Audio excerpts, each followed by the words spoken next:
Sir, si ano po yan? Si Maricel. Maricel Soriano po. O maliban doon, ano pangalan nito na tawag nyo? Maria.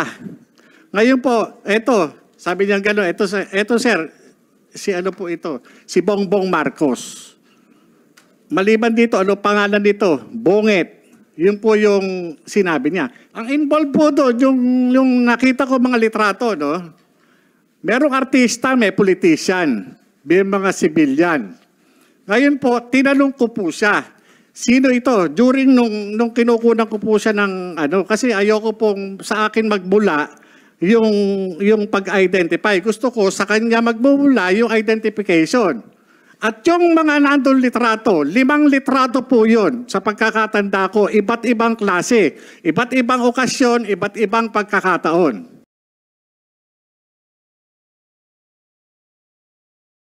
I complied dun sa recruitment committee during no interview sa PIDEA and i-present ko naman po. Siguro yung pinakikita niya, ito po yung mga naunang documents na hiningi sa akin na itong anong masasabi mo rito.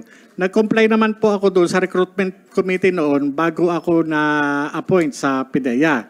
And doon po sa sinasabi niya mga cases. Anong compliance mo doon? Bali, Nagsubmit po ako doon sa doon ng PDS at naka-state po ron na ako po ay na-drop sa PNP during nung aking recruitment. during your recruitment? Opo. Kaya nga po ako binigyan ng appointment kasi hindi naman po pwede na ako kasi ang appointment ko sa PIDEA is re-entry. Re-entry doon sa government. Kasi hindi naman po ko mo na drop from roles ka, wala ka ng bar ka na doon sa pagpasok sa any government agency.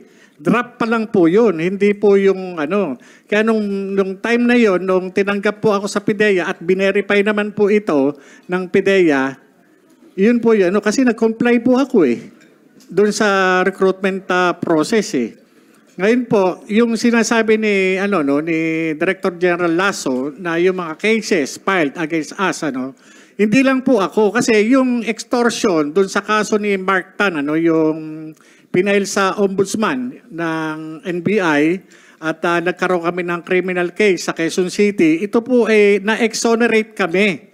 Doon sa, for the record, Your Honor, exonerated po kami doon sa ombudsman at doon sa Quezon City RTC, panalo po kami. And yung pinaila naman ng PIDEA na sinasabing violation ng Section 91 and 92, ito po ay acquitted po ako nitong November 30. Kaya nandito po, kasama natin dito sa, sa bulwagang ito, yung complainant, si Attorney Del Valle. At siya yung nag-present doon sa ni-represent po niya yung PIDEA. At hindi po nila napatunayan na ako ay nagbangling at nagpabaya sa kaso. Dahil nung madismiss ako, nung matanggal ako sa IIS, na nilipat kami sa PIDEA NCR, inalisan po kami ng karapatan na makabalik doon sa sa IIS. Yung mga dokumento hindi na nga po ako nagkaroon ng access. Hanggang sa ma-dismiss po ako, nawalan po ako ng access doon sa mga dokumento, lalo na doon sa mga cases na inaatinan ko. Kaya ang ginawa ng PIDEA bilang panghaharas sa akin, kinasuhan nila ako ng mga gawa-gawang kaso para masira po yung aking credibility. Yan po ang sa akin for the record, Your Honor, yung mga mga ibinato nilang kaso sa akin, talagang inaatinan ko po. Talagang sinisikap ko po talaga na patunayan na ako ay inosente. Ito po nagtataka lang po ako sa halip na bigyang pansin yung mga records o yung mga classified documents na naandun po sa tanggapan ng IIS, bakit sinisira nila ang pagkatao ko? Bakit hindi nila pansinin yung nilalamang classified information na isinapubliko? Ako po nagtataka po ako, kaya po ako lumabas. Gawa ng nananahimik po ako nadamay po ako dito sa dokumentong pinirisinta ng isang vlogger na si Maharlika. Hindi, nananahimik po ako Ang ko po dyan, ang tingin ko, nagkaroon po ng awayan sa loob ng PIDEA. Doon po ako nagtataka, ba't ako nadamay dito? Di ba? Hindi ho kaya nag-umpisa ito doon sa ipinalabas na video doon sa social media na ang involved ay yung tila galit na galit na PIDEA Director General. Kasi kung titignan ninyo, yung video, hindi makakalabas ito sa publiko. Kinakailangan puntahan mo pa doon sa NBR para i-download mo mismo yung video. Bakit yung video nakalabas na dapat nasa pag-iingat ng Counterintelligence Office ng PIDEA? Hindi ho ba? Hindi kaya itong mga lumalabas na dokumentong ito ang dahilan ay para lamang hiyain yung PIDEA Director General? Ako nagtatanong lang po, wala ho akong masamang tinapay kay Director General Lasso. Malaki po ang respeto ko sa mga opisyalis ng gobyerno. Pero sa aking bakit lumabas ito? Itong dokumento na ito, nung makita ko, nung sinabi sa akin na itong pre-ops, yung authority to operate, nung makita ko ho na ipinipresenta rin sa video, ako ho yung investigador na humarap doon sa confidential informant. At yung confidential informant na yun, kinunan ko po ng statement. Bakit ko po sa kinunan ng statement? Kasi po, yung kanyang mga ipinakikitang litrato, masyado pong mabigat yung mga involved. Sinong mga involved doon? Ang involved po doon, yung nakita ko mga litrato, no? Merong artista, may politician, may mga civilian. Ngayon po, tinanong ko po siya, sino ito? During nung kinukunan ko po siya ng kasi ayoko pong sa akin magmula yung pag-identify. Gusto ko sa kanya magmula yung identification. At yung mga nandun litrato, 5 litrato po yun sa pagkakatanda ko, iba't ibang klase, iba't ibang okasyon, iba't ibang pagkakataon. Yun po yung Ngayon, nung tinanong ko siya, sino ito? Kahit alam ko po na kung sino yon, sinabi niya, Sir, si po yan? Si Maricel. Maricel Soriano po. O maliban doon, ano pangalan nito na tawag niyo? Maria. Ngayon po, sabi niya gano'n, eto sir, si po ito? Si Bongbong Marcos. Maliban dito, ano pangalan nito? Bonget. Yun po yung sinabi niya. Siya po ang nagsasabi, hindi po ako. Siya po ang nag-identify, hindi po ako. Ako'y nagtatanong lamang po bilang investigador. Maliban dito, sino pa ang nakikilala mo rito? Yung iba nga po, tinakpan po niya ng pentel pen. Dahil nga ayaw niya na i-reveal sa akin yung iniingatan niya rin. May mga iba pong mga personalidad doon na hindi ko na po matandaan yung mga pangalan. Ngayon po, doon po sa opisina, kinunan ko ng statement, yung confidential informant, kung sino po yung present na naandun na kasama ko doon sa opisina, inilagay ko po yung pangalan. Kaya po, kinuha ko yung statement tayo, nakalagay po roon sa harap nina. So sino yun? Mga kasama mo? Makikita po yun doon sa Kaya nga ang ko doon sa... Hindi mo ma-recall? Hindi ko po ma-recall. Kasi sa dami na po. Hindi lang po yun ang kaso na nahawakan ko sa PIDEA. Meron po dyan na wala ng Arbalite. Ng M4, ang involved, isang regional director. Meron ako na imbestigahan dyan, isang director din ng legal, logistics management service. Nakasuhan din po yun, natanggal na po. Meron po isang regional director sa Mimaropa na imbestigahan ko rin po yun. Hindi lang po iisang kaso na ang naimbestigahan ko siya, pati ho yung mga drug company, na kilalang drug company, nahawakan ko rin po yung kaso niyan. Hindi po, hindi po yun na usual yung, kumbaga sa yung mga kinukunan ko ng statement diyan na hindi lang isang beses, marami po. Kaya kung tatanungin niyo po ako kung sino yung mga nakalagay doon, hindi ko mo tatandaan kasi kinakailangan ko yung dokumento. Kagaya po niyan. Sandali. Sir, so you confirm na yung papel na yon na nagkakalat na sa social media, yung dalawa, yung pre-operation report at saka yung authority to conduct operation, are they authentic documents? There are no such documents, Your Honor. There are no such documents. Yes, Your Honor. So ngayon, na nandyan ngayon, so deny mo yan na hindi yan dokumento ng PDEA? Yes, Your Honor. Your Honor, Yes. ganito sir, Your Honor, ako naiintindihan ko si General Lasso eh. Kasi yung mga nai-involve dun sa dokumentong yun, yun yung appointing authority na nagtiwala sa kanya para dyan sa kanyang hinahawakan posisyon sa PIDEA. Sa akin wala pong unang-una, kamatayan po ang matatamo ko rito. Wala akong mapapala. Ang concern ko lang po dito bilang dating alagad ng batas, lumabas na sa publiko ito. Sampal po ito sa mga tulad nating alagad ng batas. Ano ang gagawin natin? Magtatanga-tangahan na lang po ba tayo, Your Honor, dito sa mga information na nalathala doon sa publiko? Magwawalang bahala po ba tayo? Ang tanong ko papaano yung mandatong pinagkaloob ng Comprehensive Dangerous Drugs Act, lalo na dito sa butihing Director General ng PIDEA, ano ang gagawin natin? Kagaya niyan, may nilabas na naman si Maharlika.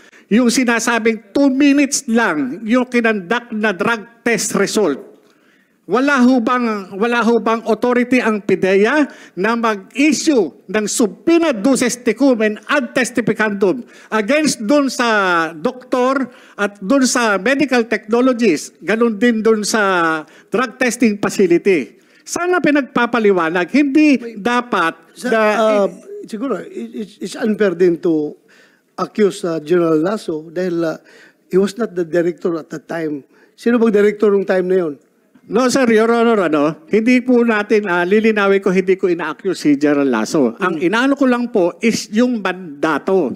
Po pwede naman po siyang mag-utos, mag-conduct ng confidential investigation, magpatawag ng investigation sa PIDEA, katulad ng ginagawa sa mga ordinaryong tao. Kung meron tayong mga suspected na drug offenders, hindi ba nagkakandak tayo na confidential investigation or investigation?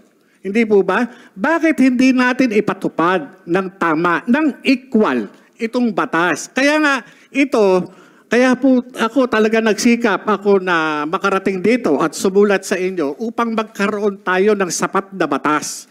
Kasi kung titignan ninyo, itong problema natin na minumulto ang ating Pangulo, hindi po sana darating dito sa sitwasyon na makakaladkad ang pangalan ng Pangulong Marcos kung ginagawa lamang ng PIDEA yung kanyang mandato. Kung ito nagpatawag kagad ng investigasyon, halika, ano yung sinasabi mo? Halika, dito tayo, umupo tayo, titipahin ko yan. Ano yung sinasabi mo? Ilabas mo yung ebidensya mo. Sana ganun Okay. Balik tayo doon sa mga papel. Yun ang ating gustong malaman kung talaga totoo You confirm na papel mo yun? Ikaw nagpirma nun? Yes, Your Honor. Ako yun po yung in accordance with PIDEA Manual of Operation. Yun po yung usual na ginagawa namin. Alam niyo po, nakakaawa nga yung mga dati kong kasamahan dyan. Dahil under duress sila. Kinuha sila, pinapunta ng opisina at pinag-execute ng affidavit. Bakit? Para lang i-refute, para i-deny yung mga nangyari noong 2012. Ano yun? Hindi ba dapat alamin natin kung ano yung katotohanan sa likod na yun? Yung address ni Maricel Soriano po, Your Honor. So, totoo yun, sir, na pinapag-execute yun ng affidavit yung mga tao na yun? Hindi po totoo, Your Honor. Ang nangyari po, nung sumulat po siya sa akin, ay siyempre, bago namin umpisan yung investigasyon, mag-uumpisa kami dun sa sulat niya. Yung mga kasamahan niya, noon, na andyan pa ngayon sa PIDEA, ay nagsabi sila na walang ganun nangyayari, na meron siyang informante na in-interview, ginawan ng sworn statement. Kaya po sila nag-execute ng affidavit at nandito po sila ngayon. Pwede niyong tanungin. Hindi po namin sila funersa. Pwede pa upuin natin dito. Sino yun? Sino yung mga yun? Sinong popoy natin? Kasama po namin, Your Honor. Please, patawag natin, Sergeant at Arms. And by the way, Your Honor, if I may add, yung sinasabi po niya na hindi siya dismissed from the PNP, meron kaming copy of the orders coming from the Philippine National Police kasi nag-conduct kami ng background check sa kanya and he was really dismissed.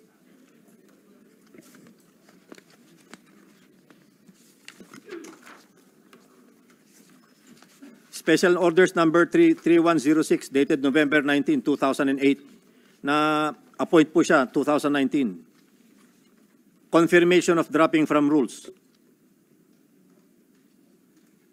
Paragraph number 4. Dropping from the rules effective August 28, 2008 of PO1 Jonathan A. Morales, 008519 PNP, SPD, Southern Police District, as published in SO number 808346 HSPD dated October 24, 2008 is hereby confirmed. So talagang niloko po niya yung PDS na finilapan niya na isinubmit sa PIDEA asking for appointment. Kasi kung nalaman po sana yon, hindi po siya i-accept sa PIDEA. Ako po ay, tama po yung sinabi niyo, wala pa ako sa PIDEA noon nangyari itong mga to. But we are basing on records. May mga papeles po kami na hawak. How can he deny? So ito po yung Yes, you may answer. Your Honor, yung pinakikita niya, no, unang-una, ngayon ko lang nalaman doon sa sinasabi ni Director General Lasso. Ang tanong ko lang, Your Honor, Mr. Chairman, ito bang dokumento na ito ay formally served sa akin? Meron ho ba siyang ebidensya na magpapatunay na yung sinasabi niyang dismissal order ay pinareceive sa akin? Notified ho ba ako? Para sabihin na ito ay pinasisinungalingan ko o nagsinungaling ako. Dapat yan, natanggap ko yan para alam ko. Sandali. Hindi mo natanggap yung dismissal order mo? Wala po ako natatanggap. Kaya nga po... So, hindi mo alam na na-dismiss ka? Hindi ko po alam. Kasi nga, ang may problema po dyan is dun sa recruitment ng PIDEA dahil nga ako po, nag-comply ako dun sa hinihingi ng PIDEA eh. Naghingi po ako eh. Hindi ko, yung ko nga lang po nalalaman yan eh. Hindi kaya... I'm trying to be objective here. Kung ikaw PO1, nalalabasan ka ng order na dismiss, hindi mo alam yun? No, Your Honor, hindi ko po alam. Kasi kung alam ko man yan, da-receive ko po yan. Sorry. As I've said, I'm trying to be objective here, pero parang very irregular na hindi mo alam na dismiss ka na pala serbisyo. Ako forgive me if this comes offensive to you. But para sa akin, PO1 ka, may lumabas sa order na dismiss ka, hindi mo alam, tumatanggap ka pa ng sweldo noon after nung lumabas yung order. Kung hindi mo alam ang order, nalaman mo ba na may sweldo ka pa na dumarating? Yes, sir. Wala akong, Your Honor, nung nag-apply ako sa PIDEA at pinag-comply naman nila ako dun sa mga requirements, nakapaghingi pa ako ng mga clearance eh. Nakapag-clearance pa po ako. Hindi ako makaka-transfer kung walang clearance na binibigay sa akin ang PNP. Okay. Nag-clearance po ako. Kaya nagtataka ako dun sa ipinakikita ni, alam mo, ni Director General Lasso. Itong hearing natin na ito is very important. Very important ito. Kaya nag-present din sila ng kanilang facts about you or maybe against you dahil nga gusto lang nila to set the record straight. No problem with that. Pinapakinggan ng committee na ito. Pero ang atin talagang pinaka-main objective dito is malaman kung totoo yung dalawang papel na nag-circulate. So sabi nila hindi totoo, sabi mo totoo. Kino-confirm mo na totoo yung papel na yon. Totoo po. At kung ito ay totoo, may sinabi ang PIDEA, sir, this is not in your permis. Sabi mo, sa Yes, Your Honor. Certification. Sir, yung PORMIS po is a record of all the plans and operations that we conduct. Ito po ay hinahawakan. It is called the PIDEA Operational Reports and Monitoring Information System. So, kailan ito nag-start, itong system na ito? Anong year?